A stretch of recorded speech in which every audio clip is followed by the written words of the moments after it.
Welcome to Healing in the Dark. I'm Linda Marie, and this podcast is a space for the hard conversations. Conversations we usually hide from, all about survival, healing, trauma, growth, rebuilding life when everything falls apart. This definitely isn't perfection, it's fucking honesty. Welcome back to the podcast. Today we're going to talk about something that I think a lot of us experience without even realizing it. That's survival mode, when that becomes our personality and we don't even realize it.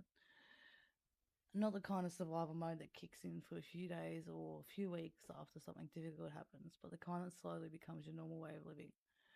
The kind where you're always pushing through, always coping, always carrying whatever needs to be carried.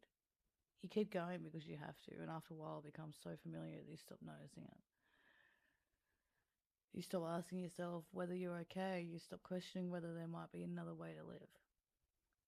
In this episode, I want to talk about how survival mode can slowly become part of your identity, how it can show up as hyper independence, why chaos can feel more familiar than peace, and how constantly being strong can leave you feeling disconnected from yourself.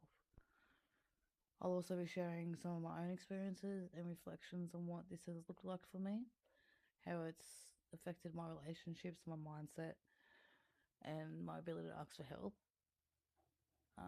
What I've been learning as I've started trying to work through it.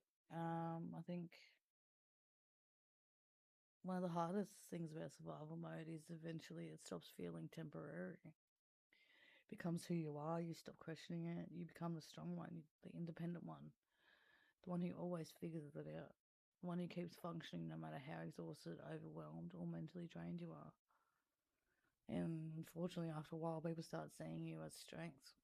They tell you how resilient you are, how well you handle things, how strong you may seem.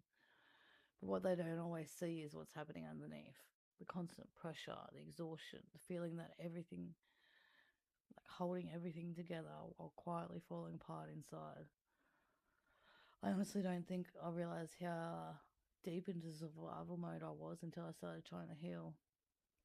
Until I started slowing down enough to notice how comfortable peace and quiet felt. When chaos becomes your normal for the most of your life, calm can feel very unfamiliar and uncomfortable. Sometimes it can feel wrong. You're so used to expecting the next problem, the next setback, next thing that needs fixing.